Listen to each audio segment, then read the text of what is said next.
டீச்சலாம் இன்றைக்கி என்ன புது கதை சொல்ல போகிறீங்க? குழந்தைகள் தினம் வர போகிறத ஆசிரியர் தினம்னு சொல்லிட்டேன். நானும் உனக்கு கதையெல்லாம் சொன்னேன்.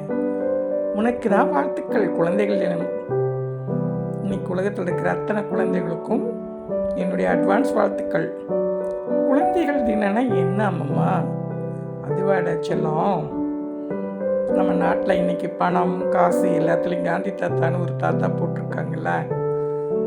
அந்த விவரம்னா இப்போ சொன்னால் உன்னுடைய வயசுக்கு புரியாது. அவர் தான் நம்ம நாட்டுக்கு சுதந்திரம் வாங்கி கொடுத்தாரு. அவரோட கூட இருந்து நிறைய பேர் நம்மளுக்கு சுதந்திரம் வாங்கி கொடுத்துருக்காங்க. அதில் முக்கியமான ஒருத்தர் இருக்கார். அவர் பேர் தான் ஜவஹர்லால் நேரு. அவர் பெரிய குடும்பத்தில் பணக்காரராக பிறந்தவர். அவருக்கு குழந்தைகள்லாம் ரொம்ப பிடிக்கும். அவருடைய பிறந்த நாளை தான் குழந்தைகள் தினமாக இன்றைக்கும் கொண்டாடிட்டு இருக்காங்க. இப்போ அவங்க இருக்காங்களா? அவர் இல்லை. ஆனால் அவர் நினைவு தினமாக அவருடைய பிறந்த நாளை உலகத்தில் இருக்கிற அத்தனை குழந்தைகளும் கொண்டாடிட்டு இருக்காங்க. அவருக்கு ரோஜா பூனா ரொம்ப பிடிக்கும், குழந்தைகள்லாம் ரொம்ப பிடிக்கும். நம்ம மகாத்மா காந்தி கூடயே இருந்து நம்ம நாட்டுக்கு சுதந்திரம் வாங்கி கொடுத்தவர்.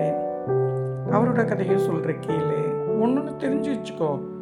படிப்பு ஒன்று தான் மரியாதையும் எல்லாத்தையும் வாங்கித்தரும் நம்மக்கிட்ட. காசு யார் வேணாலும் சம்பாதிக்கலாம், எப்படி வேணாலும் சம்பாதிக்கலாம். ஆனால் கல்விங்கிற ஒரு விஷயம், படிப்பு மட்டும்தான் மரியாதையும் ஒரு செல்ஃப் ரெஸ்பெக்டையும் நம்மளுக்கு கற்றுத்தரும். அதனால் நீ நல்லா படிக்கணும்.